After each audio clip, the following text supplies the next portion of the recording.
휙! 회초리가 공기를 가르며 월양의 어깨를 스쳤습니다. 월양은 이를 악물고 신음을 참았어요.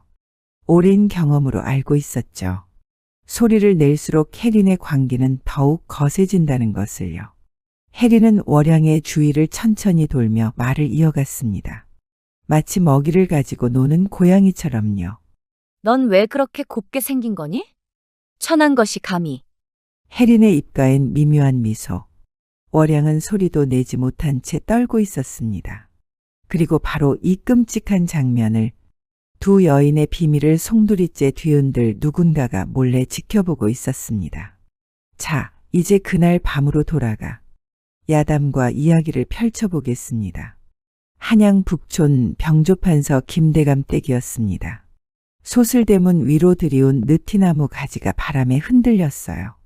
담장 너머로는 기와지붕이 층층이 겹쳐져 있었고 곳곳에 걸린 청사초롱이 이 집의 부유함을 드러내고 있었죠. 행인들은 이 집 앞을 지날 때마다 자연스레 발걸음을 조심스럽게 했습니다. 특히 이 집 아가씨 혜린의 평판은 한양 도성 안에서도 손꼽힐 정도였어요.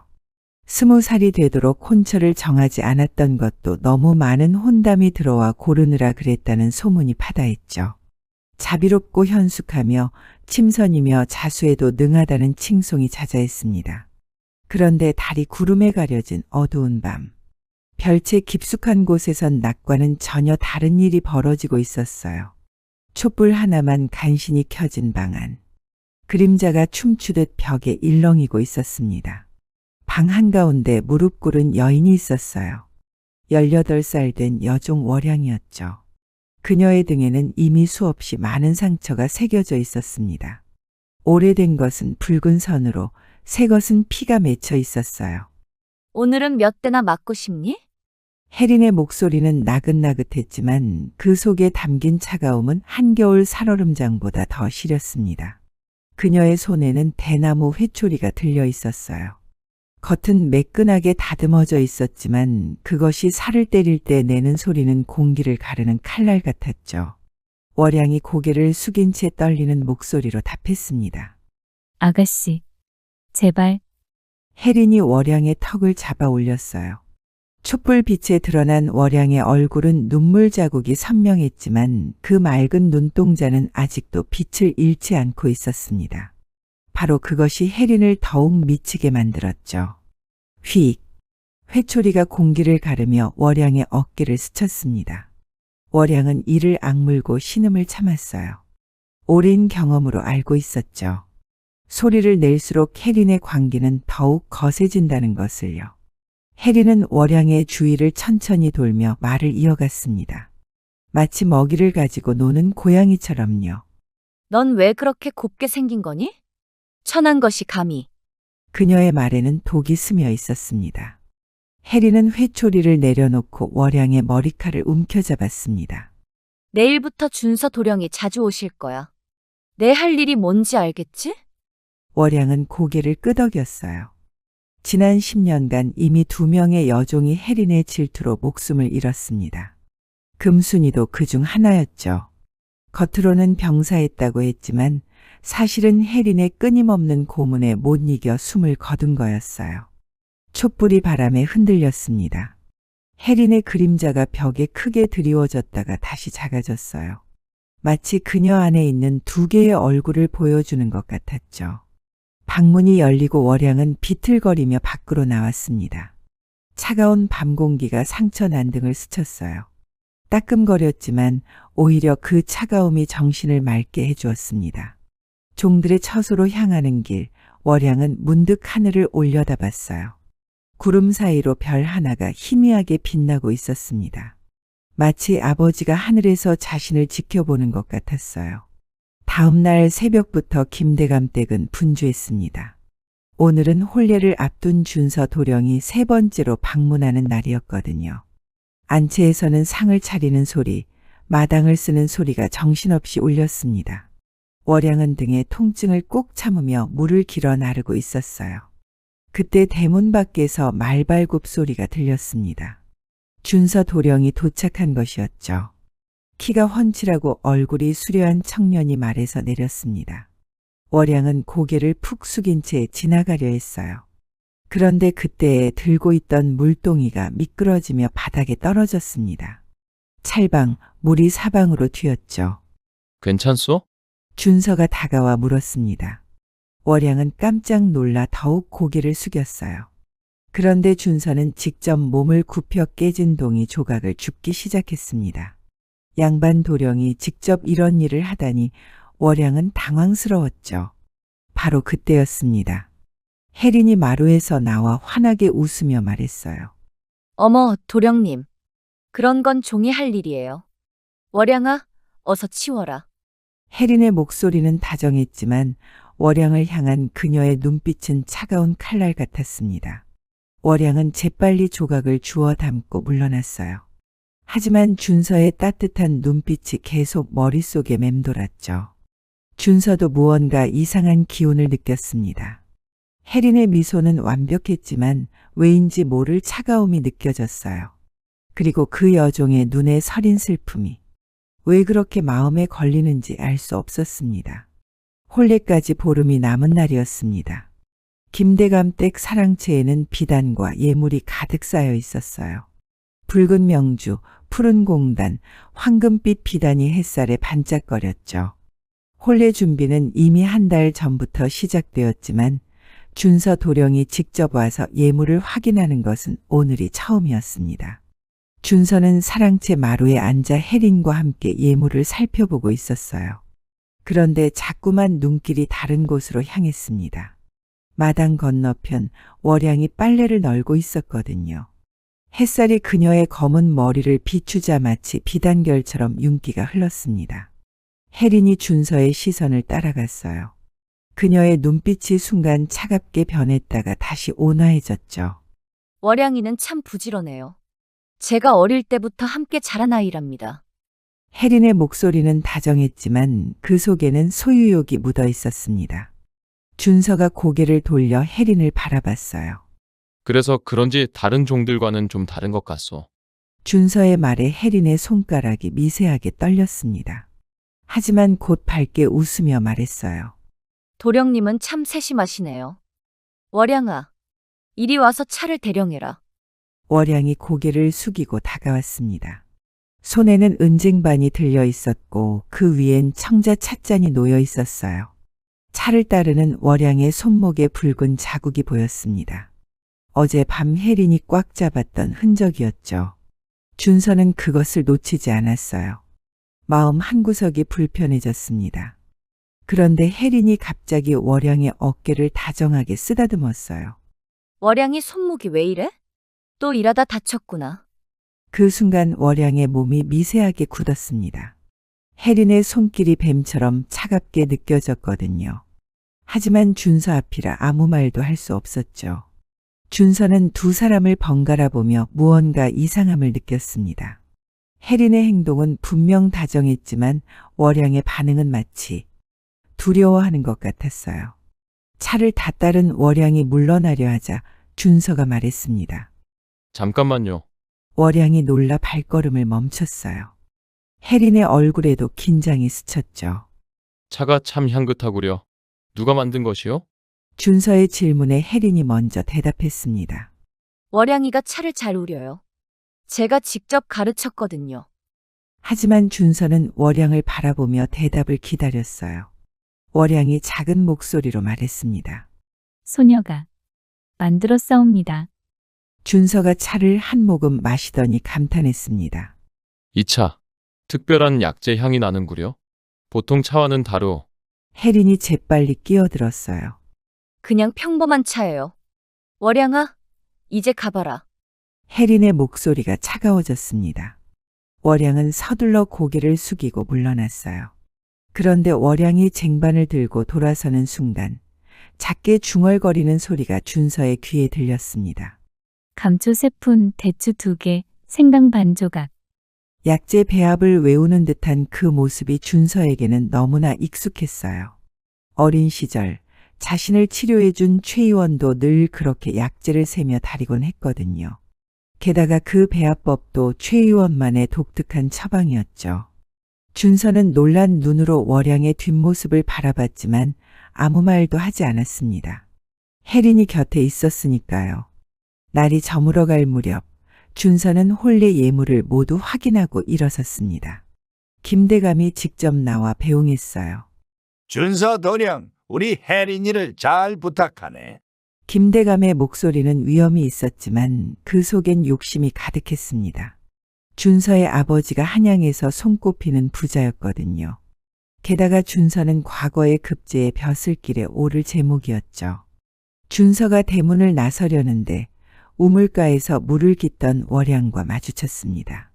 석양빛이 우물물에 비쳐 붉게 일렁이고 있었어요. 월양은 황급히 고개를 숙였지만 준서는 걸음을 멈췄습니다. 주위를 둘러보니 아무도 없었어요. 준서가 조용히 물었습니다. 아까 그 약재 배합 최 의원의 비방이 맞소? 월양의 어깨가 떨렸습니다. 어떻게 도령이 그것을 알았을까요? 준서가 다시 말했어요. 내가 어렸을 때 죽을 병에 걸렸는데 최 의원이 그 처방으로 살려주셨소. 그대가 최 의원의 딸이요? 월양의 눈에 눈물이 핑 돌았습니다. 아버지를 기억해주는 사람이 있다니. 작게 고개를 끄덕였어요. 준서의 얼굴에 안타까움이 스쳤습니다. 그가 어렸을 때 죽을 뻔했던 병을 고쳐준 은인의 딸이 이렇게 종살이를 하고 있다니. 게다가 최 의원이 억울하게 죽었다는 소문도 들은 적이 있었죠. 미안하오. 그때 어려서 도와드리지 못했소. 준서의 진심 어린 사과에 월양은 놀랐습니다. 양반이 그것도 곧 이 집의 사위가 될 사람이 종에게 사과를 하다니요. 도령님은 잘못이 없사옵니다. 월양의 목소리는 작았지만 단단했어요. 준서는 무언가 더 말하고 싶었지만 멀리서 하인들의 발걸음 소리가 들렸습니다. 그는 아쉬운 마음을 뒤로하고 대문을 나섰어요. 그날 밤 혜린의 방에서는 또다시 잔인한 일이 벌어졌습니다. 감히 준서 도령과 눈을 맞춰? 내가 경고하지 않았니? 혜린의 목소리는 독사처럼 차가웠어요. 월양은 바닥에 엎드린 채 몸을 떨었습니다. 아가씨, 저는 그저 닥쳐. 내가 무슨 생각을 하는지 다 알아. 혜린이 월양의 머리채를 잡아 올렸습니다. 촛불에 비친 혜린의 얼굴은 악귀 같았어요. 평소의 고운 얼굴은 온데간데 없었죠. 준서 도령은 내 사람이야. 내가 감히 넘볼 수 없는 사람이라고. 그때 갑자기 밖에서 발자국 소리가 들렸습니다. 혜린은 재빨리 월양을 놓고 자세를 고쳐 앉았어요. 문 밖에서 유모의 목소리가 들렸죠. 아가씨, 대감마님께서 부르십니다. 혜린은 단번에 표정을 바꾸고 온화한 목소리로 대답했어요. 알겠어. 곧 가겠다고 전해드려라. 발걸음 소리가 멀어지자 혜린이 월양을 차갑게 내려다봤습니다. 오늘은 여기까지야. 하지만 다시 한번 준서 도령 근처에 얼씬거리면 그땐 정말 가만두지 않을 거야. 월양은 비틀거리며 방을 나왔어요. 복도를 걷는데 다리가 후들거렸습니다. 그런데 이상하게도 오늘은 아프기보다 슬펐어요. 준서 도령의 따뜻한 눈빛과 진심 어린 사과가 계속 생각났거든요. 아버지를 기억해주는 사람이 있다니. 월양은 하늘을 올려다봤습니다. 오늘은 별이 유난히 많이 떠 있었어요. 그중 가장 밝은 별이 마치 아버지가 보내는 위로 같았습니다. 혼례까지 이제 열흘 남짓. 월양은 알 수 없는 불안감에 가슴이 두근거렸어요. 무언가 큰일이 일어날 것 같은 예감이 들었죠. 하지만 그것이 자신의 운명을 완전히 바꿀 일이 될 줄은 꿈에도 몰랐습니다. 다음 날부터 준서는 혼례 준비를 핑계로 김대감 댁을 자주 찾았습니다. 겉으로는 혜린과 혼사를 의논했지만 그의 눈길은 자꾸만 월양을 찾았어요. 그리고 볼 때마다 월양의 몸에 새로운 상처가 늘어나는 것을 발견했죠. 준서의 마음속에 의심의 씨앗이 자라나기 시작했습니다. 혜린이 보여주는 친절함과 월양이 보이는 두려움 사이의 간극이 너무 컸거든요. 과연 혜린은 어떤 사람일까? 그리고 월양은 왜 그토록 두려워하는 걸까? 혼례 날이 다가올수록 준서의 의문은 더욱 깊어만 갔습니다. 그리고 그는 결심했어요. 진실을 알아내야겠다고. 최 의원의 딸이 왜 이런 고통을 받고 있는지 그 이유를 밝혀내겠다고 말이죠. 혼례까지 일주일이 남은 날이었습니다. 밤하늘에는 초승달이 떠 있었어요. 구름이 달빛을 가렸다가 드러내기를 반복하며 김대감댁 마당의 그림자가 춤추듯 일렁였죠. 준서는 오늘따라 잠이 오지 않았습니다. 내일 있을 혼례 예복 마지막 점검 때문에 이 집 별채에서 하룻밤을 묵게 되었거든요. 준서가 묵은 방은 사랑채 별채였는데 안채와는 제법 떨어진 곳이었어요. 하지만 밤이 깊어 고요해지자 바람을 타고 희미한 소리들이 들려왔습니다. 처음엔 바람 소리인가 했지만 자세히 들어보니 사람의 신음소리 같았어요. 준서는 자리에서 일어났습니다. 호기심이라기보다는 불안감이 들었죠. 혹시 누군가 다친 건 아닐까 하는 생각에 문을 살며시 열고 밖으로 나왔어요. 달빛이 구름 사이로 비치고 있었습니다. 준서는 소리가 나는 쪽으로 발걸음을 옮겼어요. 안채 뒤편, 평소에는 사람이 잘 다니지 않는 곳이었죠. 낮은 담장 너머로 희미한 촛불 빛이 새어나오고 있었습니다. 준서가 담장에 가까이 다가가 안을 들여다본 순간 그는 자신의 눈을 의심했어요. 그곳에는 혜린이 있었습니다. 낮에 보던 온화하고 자비로운 모습은 온데간데 없었어요. 그녀의 손에는 가죽 채찍이 들려 있었고 그 앞에는 월양의 맨등을 드러낸 채 엎드려 있었습니다. 월양의 등은 이미 붉은 줄무늬로 가득했어요. 오래된 상처 위에 새 상처가 겹쳐져 있었죠. 피가 송골송골 맺혀 있었지만 월양은 소리 하나 내지 않고 있었습니다. 왜 이렇게 조용해? 재미없잖아. 혜린의 목소리는 마치 놀이를 즐기는 아이 같았어요. 그런데 그 천진난만함이 오히려 더 소름 끼쳤죠. 채찍이 다시 공기를 갈랐습니다. 찰싹, 날카로운 소리와 함께 월양의 등에 또 하나의 붉은 선이 그어졌어요. 월양의 몸이 움찔했지만 여전히 소리는 내지 않았습니다. 넌 참 특별해. 월양아. 혜린이 월양의 머리카락을 쓰다듬었어요. 마치 동물을 다루듯이 말이죠. 다른 애들은 몇 대만 맞아도 울고불고 난리였는데 넌 정말 강하구나. 혜린이 월양의 턱을 들어 올렸습니다. 촛불에 비친 월양의 얼굴엔 눈물 자국이 있었지만 그녀의 눈빛은 꺾이지 않았어요. 오히려 그 강인함이 혜린을 더욱 자극하는 것 같았죠. 내가 예뻐서 때리는 거야. 알아? 혜린의 말에 준서는 충격을 받았습니다. 이게 사람이 할 소리인가 싶었어요. 게다가 그 말을 하는 혜린의 표정은 너무나 평온했습니다. 마치 당연한 일을 하고 있다는 듯이요. 준서는 주먹을 꽉 쥐었어요. 당장이라도 뛰어들어가 월양을 구하고 싶었지만 그러면 안 된다는 것을 알았습니다. 지금 끼어들면 오히려 월양이 더 큰 위험에 빠질 수 있었어요. 그리고 무엇보다 이 집안에 더 큰 비밀이 있을지도 모른다는 생각이 들었죠. 혜린이 다시 채찍을 들었습니다. 준서 도령이 널 쳐다보는 게 마음에 안 들어.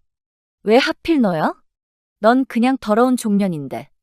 월양이 처음으로 입을 열었어요. 저는 아무것도 하지 않았습니다. 그 목소리는 작았지만 떨리지 않았습니다. 혜린의 얼굴이 일그러졌어요.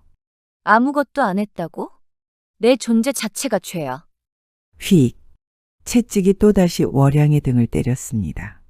이번엔 더 세게, 더 잔인하게. 월양이 처음으로 작은 신음을 흘렸어요. 준서는 더 이상 보고 있을 수가 없었습니다. 하지만 그때 누군가 다가오는 발소리가 들렸어요. 준서는 재빨리 몸을 숨겼죠. 아가씨, 대감께서 찾으십니다. 나이든 하녀의 목소리였어요. 혜린은 순식간에 표정을 바꿨습니다. 채찍을 내려놓고 온화한 얼굴로 돌아섰죠. 곧 가마. 혜린이 다시 월양을 돌아봤습니다. 오늘은 여기까지야. 상처는 내가 알아서 치료해. 내일 준서 도령 앞에서 이상한 기색 보이면? 말끝을 흐리며 혜린이 나갔어요. 월양은 힘겹게 옷을 추스르며 일어났습니다. 그녀가 돌아서는 순간 준서는 월양의 등을 제대로 볼 수 있었어요. 수없이 많은 상처들. 어떤 것은 오래되어 흉터가 되었고 어떤 것은 아직도 아물지 않았으며 오늘 생긴 것들은 피가 흐르고 있었죠. 준서의 가슴이 찢어지는 것 같았습니다. 월양이 절뚝거리며 걸어가는 모습을 보며 준서는 결심했어요. 이 혼례는 절대 치를 수 없다고. 그리고 월양을 이 지옥에서 구해내야 한다고 말이죠. 준서는 발걸음을 돌려 자신의 방으로 돌아왔습니다. 하지만 잠은 올 리 없었어요. 방금 본 광경이 계속 눈앞에 아른거렸거든요. 혜린의 그 잔인한 미소와 월영의 상처 난등이 머릿속을 떠나지 않았습니다. 최 의원의 딸이 왜 이런 고통을?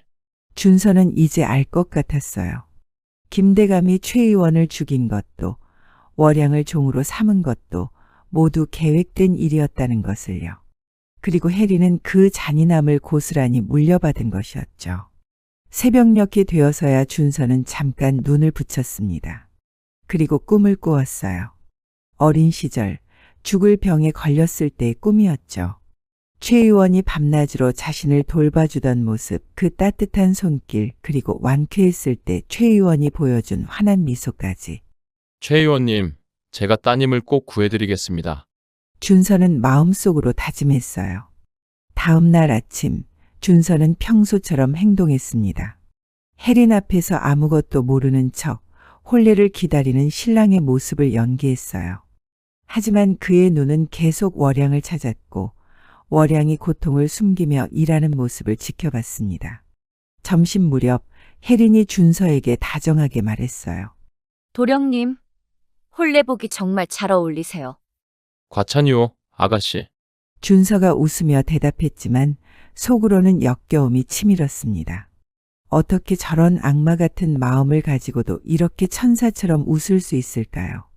그때 월양이 차를 들고 들어왔어요. 조심스럽게 걷고 있었지만 준서는 알 수 있었습니다.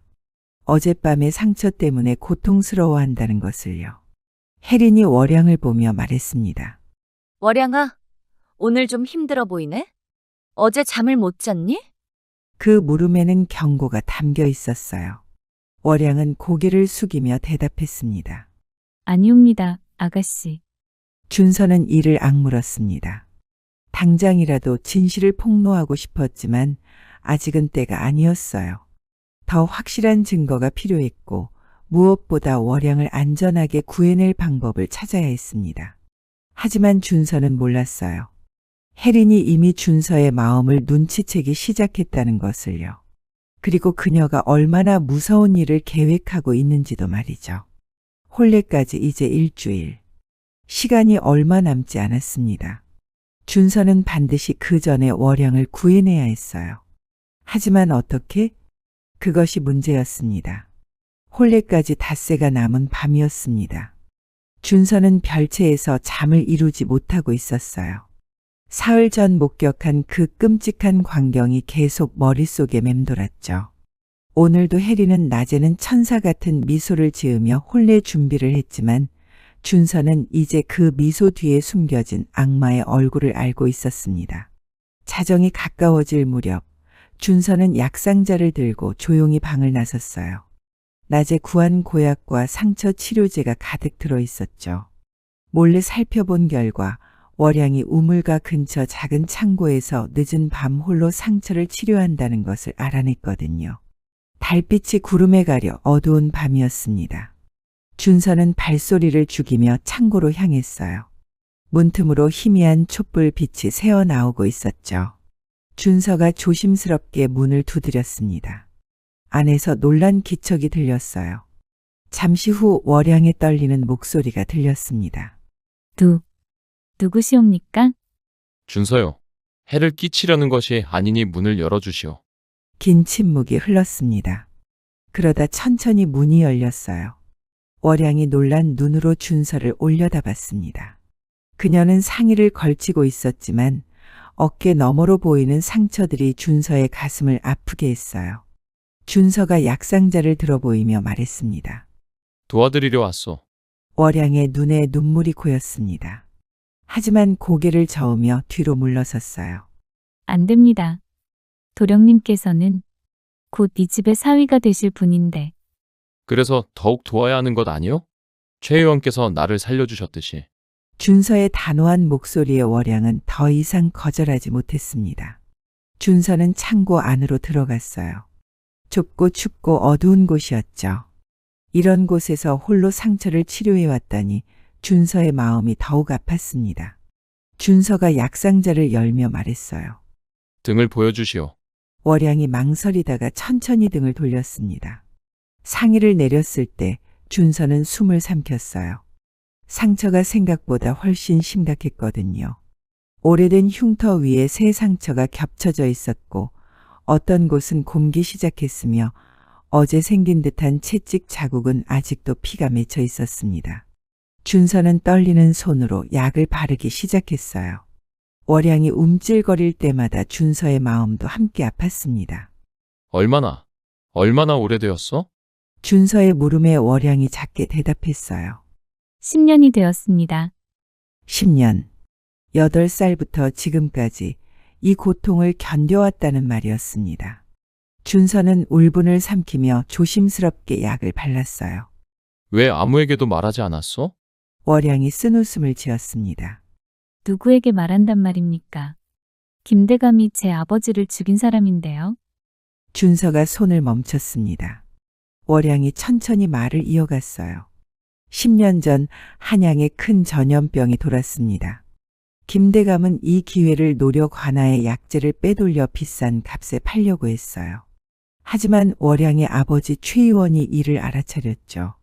백성들의 목숨이 달린 일이라 최 의원은 김대감을 막으려 했습니다. 김대감은 교활했어요. 최 의원이 약재를 빼돌렸다고 거짓 증언을 만들고 역모를 꾸몄다는 누명까지 씌웠죠.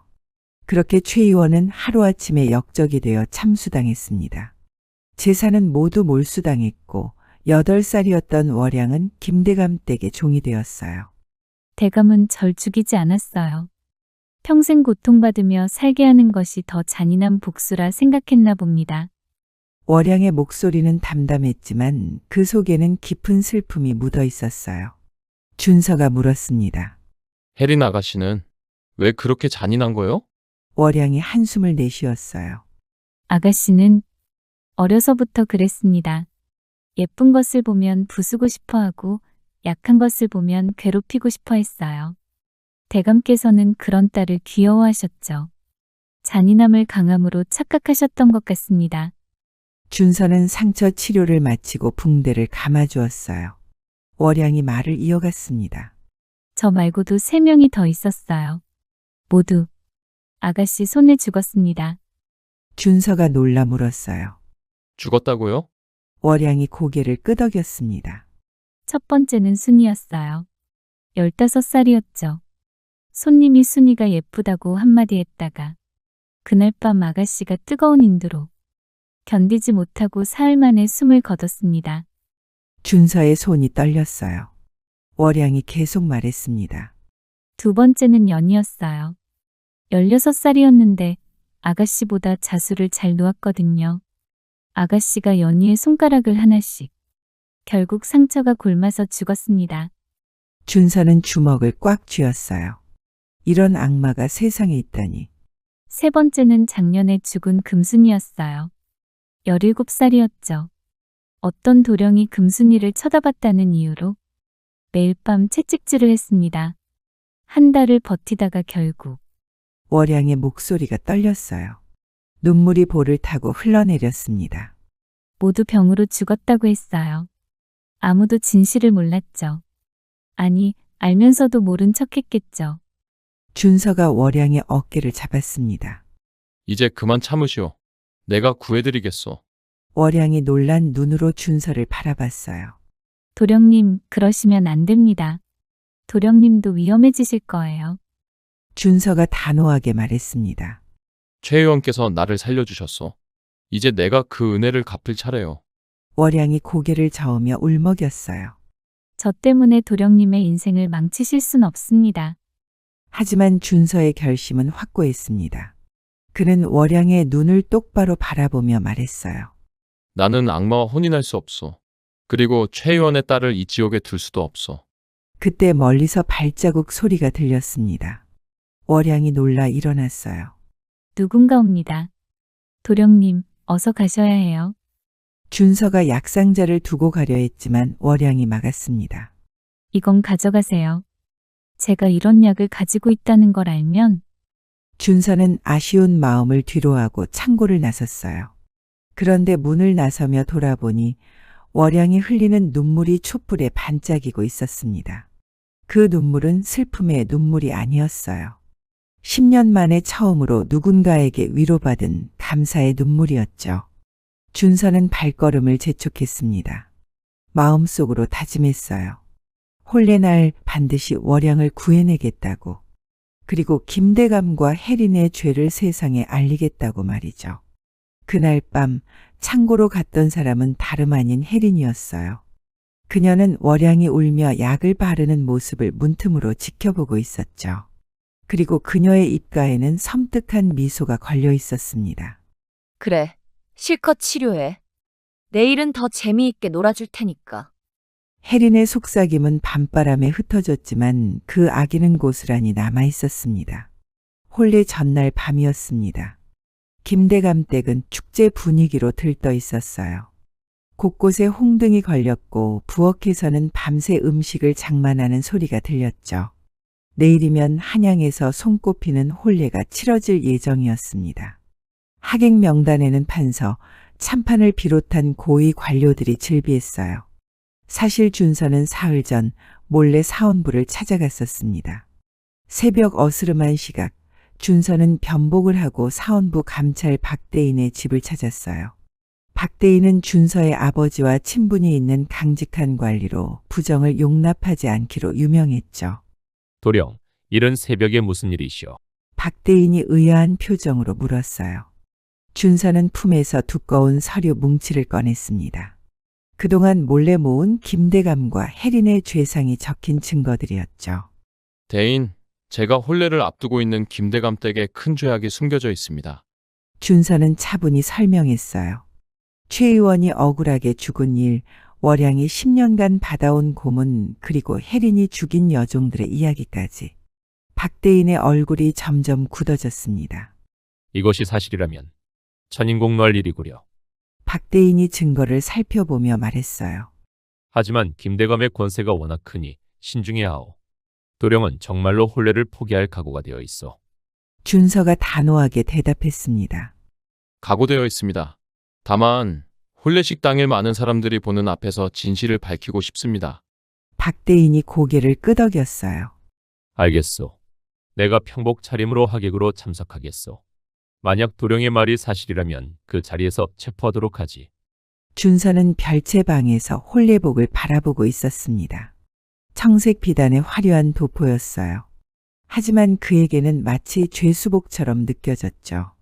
창밖으로 보름달이 환하게 떠올랐지만 그의 마음은 어둠에 쌓여 있었습니다. 준서는 품에서 작은 주머니를 꺼냈어요. 그 안에는 은자 몇 냥과 통행증 그리고 작은 편지가 들어 있었죠. 편지에는 이렇게 적혀 있었습니다. 내일 혼례식에서 큰일이 일어날 것이다. 김대감과 혜린 아가씨의 죄상이 만천하에 드러날 것이다. 이 편지를 신뢰할 만한 관리에게 이미 전달했어요. 만약의 사태에 대비한 보험이었죠. 자정이 가까워질 무렵 준서는 조심스럽게 방을 나섰습니다. 오늘은 혼례 전날이라 경비가 더욱 삼엄했어요. 하지만 준서는 정당하게 걸어 다녔습니다. 내일의 신랑이니 의심받을 이유가 없었죠. 준서는 우물가로 향했어요. 월양이 늦은 밤물을 깃는 시간을 알고 있었거든요. 예상대로 월양이 두레박으로 물을 깃고 있었습니다. 달빛이 우물물에 비쳐 은빛으로 일렁였어요. 준서가 다가가자 월양이 놀라 고개를 숙였습니다. 도령님, 준서가 주위를 살피며 낮은 목소리로 말했어요. 잠시 할 말이 있어. 두 사람은 우물가 옆 작은 정자로 들어갔습니다.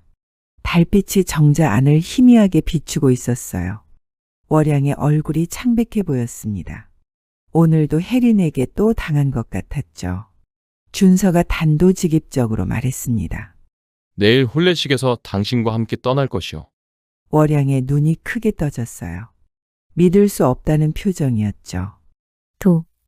도령님, 그게 무슨 말씀이신지. 준서가 월양의 손을 잡았습니다. 차가운 손이었어요. 일평생 고된 노동과 고문에 시달린 손이었죠.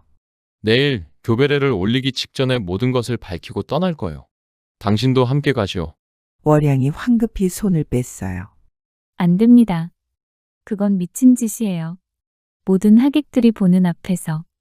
준서의 눈빛이 단호했습니다. 그래서 더 해야 하오. 모두가 지켜보는 앞에서 김대감과 혜린의 악행을 폭로할 거예요. 월양이 떨리는 목소리로 말했어요. 도령님이 위험해집니다. 가문의 명예도. 준서가 쓴웃음을 지었습니다. 명예요? 악마와 혼이 나는 것이 명예입니까? 죄 없는 사람들이 고통받는 것을 모른 척하는 것이 명예입니까? 그때 발자국 소리가 들렸어요. 두 사람은 숨을 죽였습니다. 다행히 순찰하는 하인이 지나가는 소리였죠. 준서가 다시 말을 이어갔습니다. 오늘 낮에 혜린이 또 당신을 불렀지 않소? 월양의 어깨가 움찔했어요. 준서가 예상한 대로였습니다. 혼례 전날이라고. 특별히 더. 월양이 말끝을 흐렸습니다. 준서의 가슴이 찢어지는 것 같았어요. 내일이면 끝이오. 더 이상 고통받지 않아도 돼요.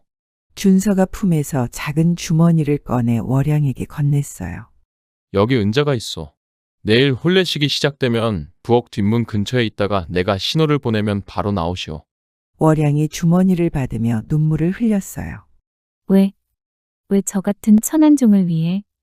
준서가 월양의 눈물을 닦아주며 말했습니다. 당신은 천한 종이 아니오.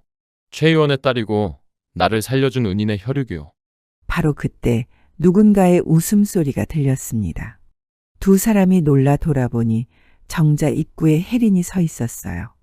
붉은 도포를 걸친 모습이 마치 귀신 같았습니다. 어머, 이런 곳에서 미래를 하고 계셨네요? 혜린의 목소리는 달콤했지만 눈빛은 독사처럼 날카로웠어요. 준서가 당당하게 일어섰습니다. 혜린 아가씨, 이런 밤중에 웬일이시오? 혜린이 다가오며 말했어요. 내일이 우리 혼례 날인데 잠이 안 와서 산책을 하다가 재미있는 광경을 봤네요. 혜린의 시선이 월양에게 향했습니다. 월양은 고개를 숙인 채 몸을 떨었어요. 월양아, 내가 감히? 혜린이 월양의 머리채를 잡으려 했지만 준서가 막아섰습니다. 그만하시오.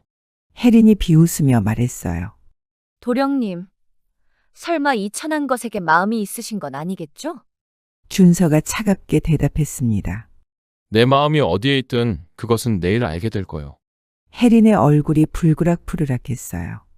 하지만 이내 섬뜩한 미소를 지으며 말했습니다. 좋아요.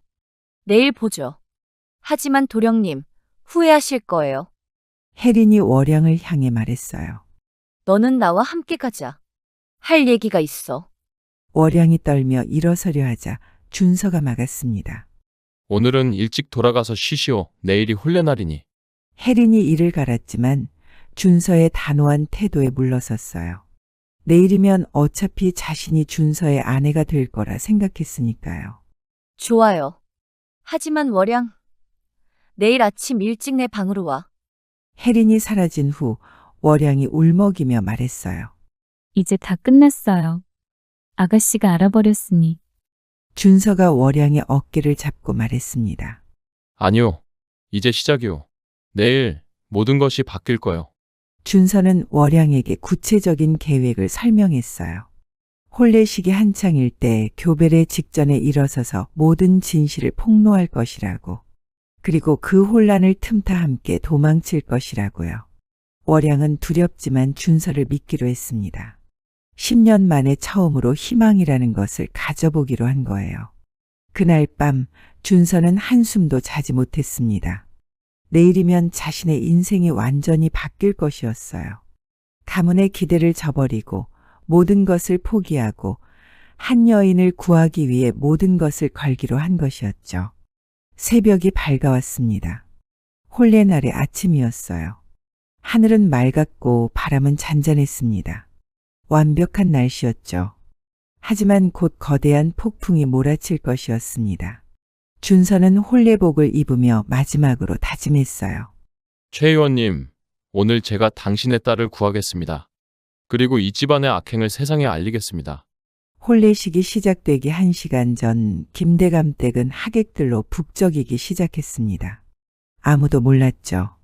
오늘 이 혼례식이 한양 역사상 가장 충격적인 사건이 될 거라는 것을요. 혼례날 아침이 밝았습니다. 김대감 댁은 이른 새벽부터 분주했어요. 안채와 사랑채에 대문 앞까지 붉은 비단과 화려한 장식으로 뒤덮였죠. 마당에는 넓은 차일이 쳐졌고 그 아래 수백 개의 상이 차려지고 있었습니다. 하객들을 위한 잔치상이었어요. 혼례 당일 해리는 각 시방에서 화려한 혼례복을 입고 있었습니다. 붉은 저고리에 남색 치마, 그 위에 화관을 쓴 모습이 그림 같았어요. 하지만 그녀의 마음은 불안했죠. 어젯밤 월양을 찾았는데 방에 없었거든요. 혜린이 시녀에게 물었습니다. 월양은 어디 있느냐? 부엌에서 일한다고 들었습니다. 혜린의 눈빛이 차가워졌어요. 월양이 일부러 피하는 것을 알았지만 오늘은 혼례 날이니 참기로 했죠. 혼례가 끝나면 천천히 처리하면 된다고 생각했거든요. 오시가 되자 하객들이 속속 도착했습니다. 좌의정, 병조판서, 예조참판 등 조정의 고위 관료들이 대부분이었어요. 그 중에는 평복을 입은 박대인도 섞여 있었죠. 그는 준서와 눈이 마주치자 미세하게 고개를 끄덕였습니다. 드디어 혼례식이 시작되었어요. 물박치는 소리와 함께 준서가 말을 타고 대문으로 들어왔습니다. 하객들의 박수와 환호성이 울려 퍼졌죠. 준서는 말에서 내려 천천히 안채로 향했습니다. 안채 대청마루에는 혼례상이 차려져 있었어요. 그 앞에 혜린이 고개를 숙이고 서 있었죠. 예를 집전하는 대례관이 엄숙하게 절차를 진행했습니다. 전한예를 마치고 이제 교배례를 앞둔 순간이었어요. 준서가 갑자기 큰 소리로 말했습니다. 잠시만요. 교배례를 올리기 전에 확인하고 싶은 것이 있습니다. 대청마루가 술렁거렸어요. 김대감이 눈을 부릅뜨며 나섰지만 준서는 침착하게 말을 이어갔습니다. 준서가 혜린을 향해 물었어요. 혜린 아가씨, 혹시 월양이라는 여종을 아시오? 혜린의 얼굴이 굳었습니다. 왜 갑자기 그 이름이 나오는지 알 수 없었죠. 그녀가 차갑게 대답했습니다. 그런 하찮은 것이 왜 거론되는지 모르겠네요. 준서가 고개를 끄덕이며 말했어요. 그 하찮다는 사람이 바로 10년 전 억울하게 죽은 최 의원의 딸입니다. 하객들 사이에서 웅성거림이 커졌어요. 최 의원의 이름을 기억하는 사람들이 제법 있었거든요. 준서가 큰 소리로 외쳤습니다. 월양, 이리 나오시오. 부엌 쪽에서 월양이 천천히 걸어 나왔어요. 그녀는 평범한 옷을 입고 있었지만 등이 굽어 있었습니다. 상처 때문에 제대로 서기도 힘든 상태였죠. 혜린이 벌떡 일어나며 소리쳤습니다. 감히 이 천한 것이 혼례식장에. 그녀가 월양에게 달려들었어요.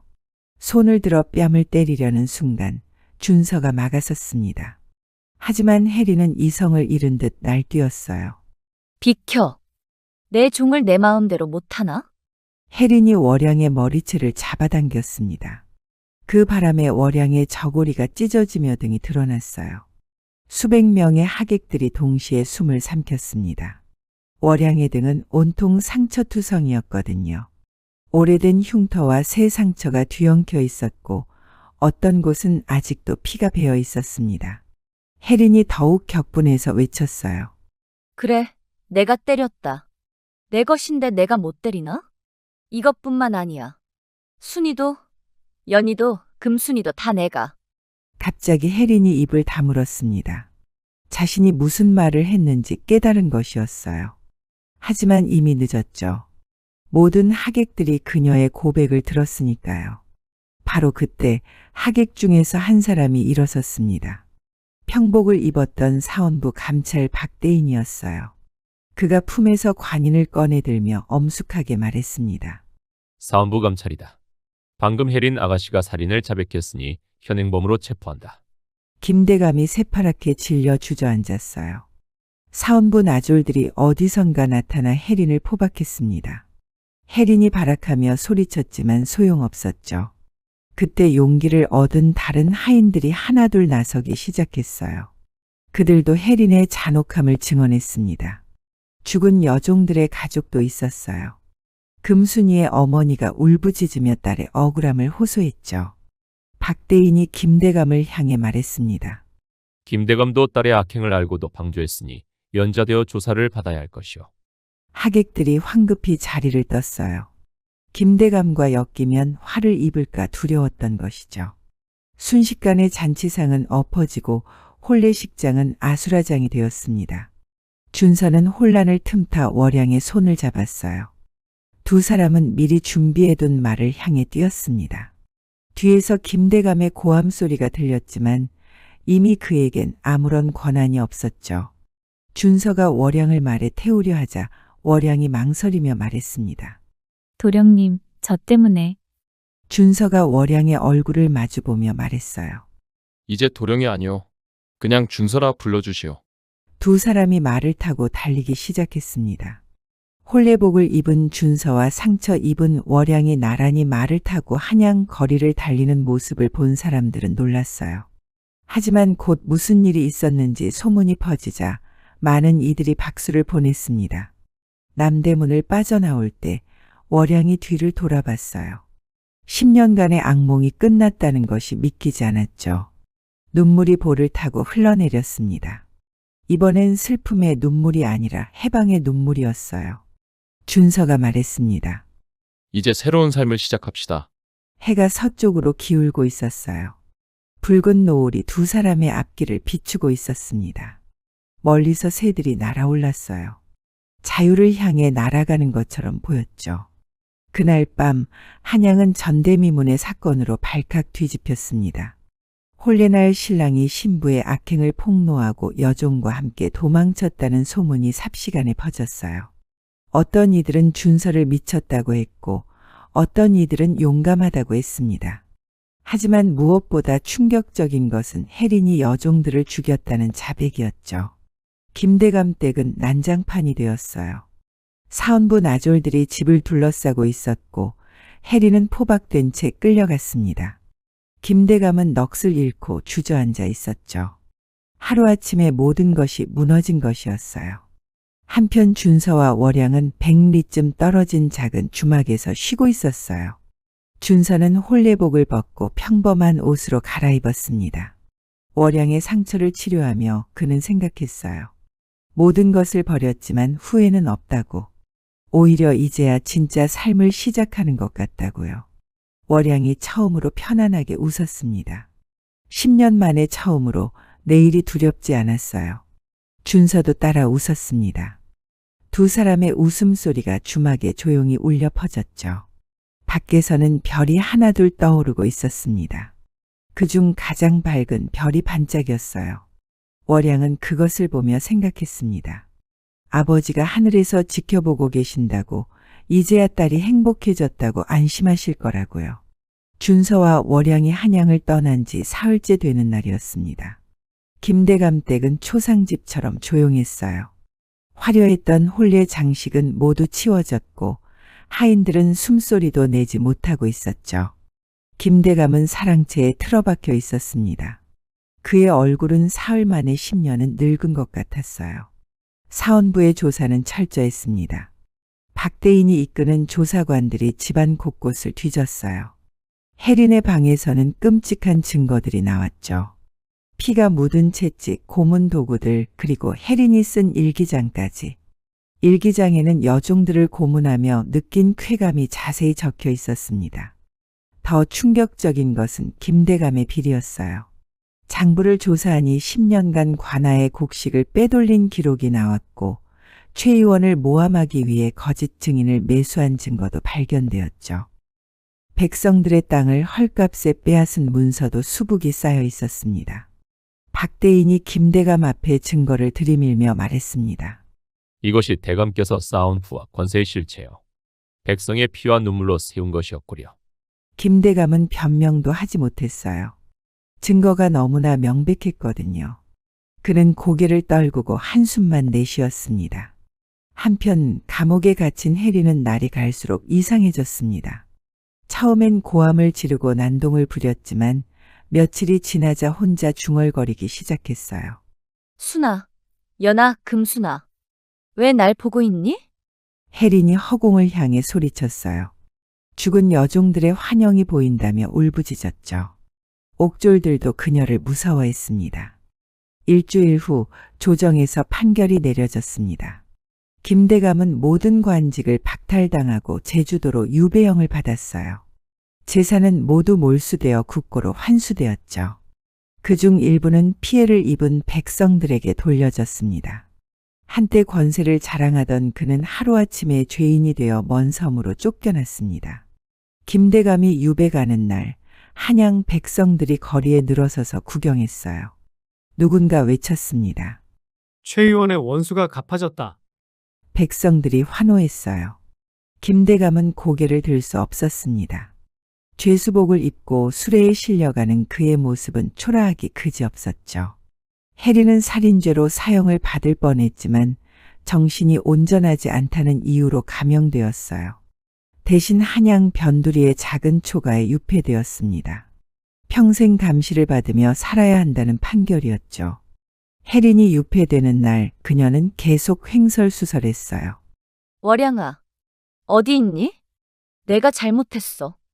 한때 천사처럼 아름다웠던 그녀의 모습은 온데간데 없었습니다.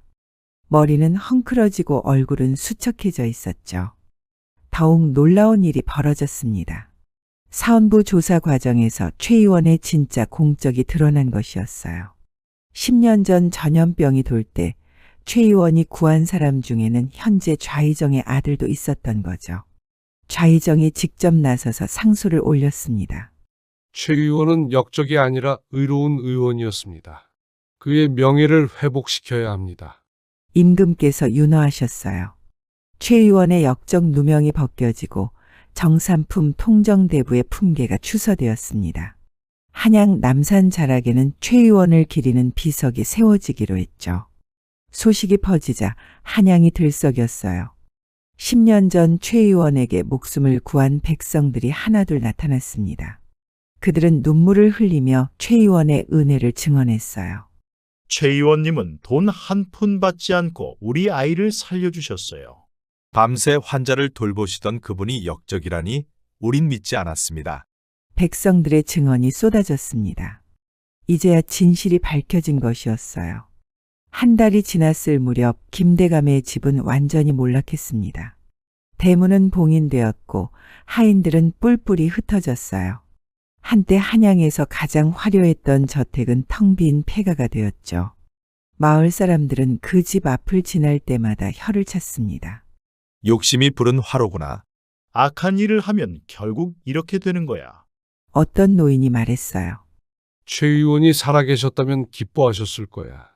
딸이 그런 고통을 받았지만 결국 정의가 이긴 거니까. 사람들은 고개를 끄덕였습니다. 늦었지만 하늘이 심판을 내렸다고 믿었어요. 한편 준서와 월양이 남쪽으로 내려갔다는 소문만 간간히 들려왔습니다. 어느 마을에 정착해서 새 삶을 시작했다는 이야기였죠. 자세한 것은 아무도 몰랐지만 사람들은 그들이 행복하기를 빌었습니다. 5년의 세월이 흘렀습니다. 전라도 작은 마을, 아침 햇살이 서당 마당을 비추고 있었어요. 아이들의 글 읽는 소리가 낭낭하게 울려 퍼졌죠. 준서는 이제 마을에서 가장 존경받는 훈장님이 되어 있었습니다. 선생님, 의원님이 오셨어요. 아이가 외치자 준서가 밖을 내다봤어요. 월양이 약바구니를 들고 들어오고 있었습니다. 그녀의 품에는 3살배기 아들이 안겨 있었고 5살 딸은 치맛자락을 잡고 따라왔죠. 딸아이가 준서에게 달려갔어요. 준서가 딸을 번쩍 안아 올렸습니다. 월양도 따뜻하게 미소 지었어요. 그녀의 얼굴에는 더 이상 고통의 흔적이 없었습니다. 행복한 아내이자 어머니의 얼굴이었죠. 마을 사람들은 월양을 최 의원님이라 불렀어요. 아버지의 의술을 이어받아 병자들을 돌보는 그녀를 모두가 존경했거든요. 특히 가난한 이들을 무료로 치료해주는 모습은 아버지 최 의원과 똑같았습니다. 그해 가을 한양에서 소식이 왔어요. 혜린이 끝내 미쳐서 죽었다는 소식이었죠. 25의 나이에 비참하게 생을 마감한 것이었습니다. 죽기 전까지 월양아, 용서해줘. 라는 말만 반복했다고 해요. 김대감은 이미 3년 전에 유배지에서 죽었습니다. 재산을 모두 잃고 홀로 쓸쓸히 죽었죠. 반면 최 의원의 명예는 완전히 회복되어 한양에는 최 의원 의덕비가 세워졌습니다. 어느 날 저녁 준서와 월양이 마당에 앉아 달을 보고 있었어요. 아이들은 방에서 곤히 잠들어 있었죠. 여보, 후회하지 않으세요? 월양이 조심스럽게 물었어요. 준서가 고개를 저으며 대답했습니다. 단 한 번도 후회한 적 없어. 당신을 만난 것이 내 인생 최고의 선택이었어. 월양이 눈물을 글썽이며 준서의 손을 잡았어요. 저도요. 매일이 꿈만 같아요. 그들은 비록 부귀영화를 누리지는 못했지만 그 무엇과도 바꿀 수 없는 행복을 얻었습니다. 정의를 지켰고 사랑을 이뤘으며 아름다운 가정을 꾸렸어요. 마을 아이들은 준서와 월양의 이야기를 전설처럼 여겼습니다. 홀레날 신부의 악행을 폭로하고 억울한 여인을 구한 용감한 신랑, 그리고 고통을 이겨내고 행복을 찾은 강인한 여인의 이야기를요. 세월이 더 흘러 준서와 월양의 자녀들도 훌륭하게 자랐습니다. 큰아들은 과거의 급제에 어진 관리가 되었고 딸은 어머니처럼 의술을 배워 사람들을 도왔어요. 두 사람은 백발이 되도록 해로했습니다. 마지막까지 서로를 아끼고 사랑하며 살았죠. 마을 사람들은 그들을 보며 말했어요. 저것이 진정한 부부의 모습이다. 하늘이 맺어준 인연이야. 그렇게 선은 복을 받고 악은 벌을 받았습니다. 정의는 늦었지만 반드시 이루어졌고 진실한 사랑은 모든 시련을 이겨냈어요. 이것이 바로 홀레날 여종과 도망친 신랑의 이야기입니다.